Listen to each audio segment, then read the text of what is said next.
पंजाब के मुख्यमंत्री बेअंत सिंह की हत्या कब हुई थी, और जो वो केस था वो कब सीबीआई के सामने आया था, और फिर आपने क्या किया, कैसे इन्वेस्टिगेशन की? बेअंत सिंह जी, जैसे आपने कहा, पंजाब के मुख्यमंत्री थे और इनका असैसिनेशन हो गया 31 अगस्त 1995 को शाम को लगभग 4 या 5 बजे के बीच में। वो, आपने अगर पंजाब हरियाणा की सिविल सेक्रेटेरिएट देखी है तो 7-8 मंजिला इमारत है, बड़ी सुंदर है, कंक्रीट है। उसका बड़ा सारा पोर्टिको है, पोर्च है, तो उसमें सब गाड़ियाँ लगी हुई थी। उसमें चीफ मिनिस्टर भी गाड़ी थी और चीफ मिनिस्टर आए, पहले सिक्योरिटी वाले थे, आगे गाड़ियाँ पीछे गाड़ियाँ। तो जब वो आए तो उसके पास में एक आदमी पुलिस यूनिफॉर्म में गया। उसके यहाँ बेल्ट थी, जिसमें बेल्ट में कम से कम 4 से 5 किलोग्राम RDX था। तो उसने अपने जेब में उसका स्विच था और स्विच दबाया, वो ब्लास्ट हो गया, ह्यूमन बॉम्ब था। और उसमें चीफ मिनिस्टर पूरे हो गए और 18 जो उनके सिक्योरिटी वाले थे आगे पीछे, ब्लास्ट बहुत पावरफुल था, पूरा पोर्टिको का छत भी उड़ गया था। तो ख़त्म हो गए और कुछ इंजर भी हुए।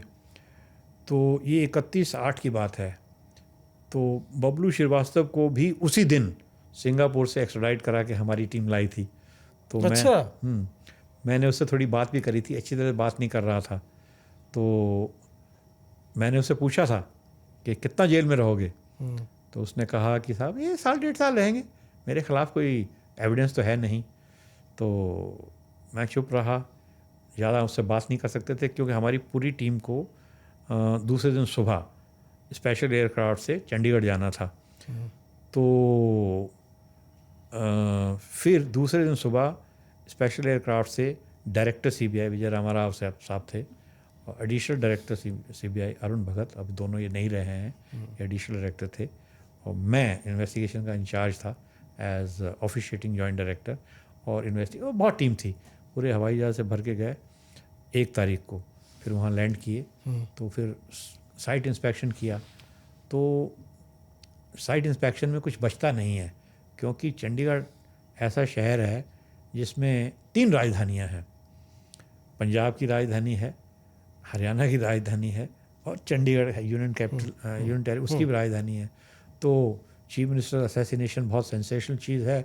सब लोग आए, सब जो है रौंद के क्राइम सीन को चले गए और कोई अंदाज़ा नहीं था। तो ये सबसे बड़ा चैलेंजिंग इन्वेस्टिगेशन था, क्योंकि इसमें 2-3 दिन यही पता नहीं चला कि ये जो बॉम्ब है, ह्यूमन बॉम्ब की बात तो बाद में आई ना पता, ये यही पता नहीं चल रहा था कि बॉम्ब को गाड़ी की डिक्की में रखा गया है या गाड़ी की सीट में रखा गया है या कहाँ रखा गया है। तो क्राइम सीन काफ़ी बिगड़ चुका था। लेकिन फॉर्चुनेटली क्या है कि जो फर्स्ट रेस्पॉन्डर्स थे, चंडीगढ़ पुलिस, उन्होंने जो वहाँ से बॉडी पार्ट्स उठाए थे, उसमें ह्यूमन बॉम्ब्स की 2 टांगें यहाँ से नीचे, ये इंटैक्ट थी। बाकी उसकी बॉडी तो RDX बहुत पावरफुल एक्सप्लोसिव होता है, ख़त्म हो चुकी थी। वो उन्होंने संभाल के रखा हुआ था और अस्पताल में था वो। तो वही बचा था। तो तफ्तीश शुरू हुई, बड़े बड़े एक्सपर्ट्स आए, explosive experts, national security guard के भी आए, दूसरे भी आए। तो पता नहीं चल रहा था। लेकिन फॉर्चुनेटली फिर क्या है कि उसमें क्लू मिला। क्लू 2 तरफ से आए। एक क्लू तो ये था कि ह्यूमन बॉम्ब दिलावर सिंह, जिसके बाद में नाम पता चला, वो घटना के पहले की रात 31 को, ना 30 को, उसका बड़ा भाई था, वहाँ क्लर्क था उसमें टूरिज़्म डिपार्टमेंट में, उससे मिलने गया अपने 2 साथियों के साथ में और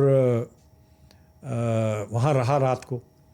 और अपने दूसरे दिन अपने भतीजे को, बड़े भाई के लड़के को, थोड़ा घुमाया गाड़ी में, नई गाड़ी थी उनके पास में, गाड़ी का किस्सा अलग है।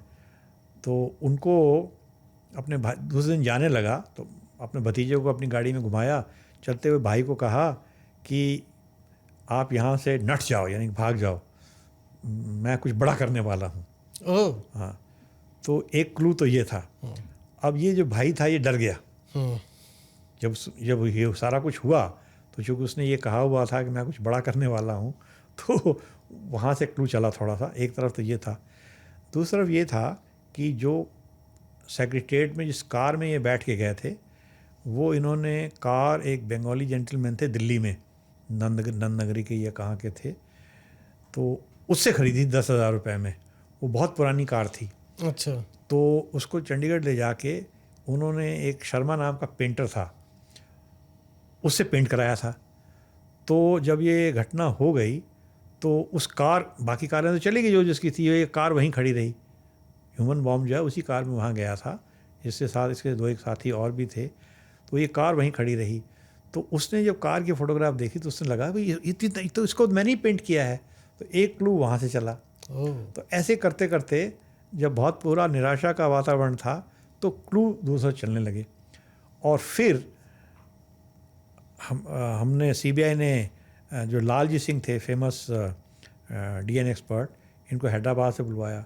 वो आए, उन्होंने जो स्टंप्स थे ना ह्यूमन बॉम्ब के, लेग्स के टुकड़े, वहाँ से डीएनए लिया, फिर उसको लेके गए। फिर उन्होंने रिपोर्ट दी कि ये दिलावर सिंह का है।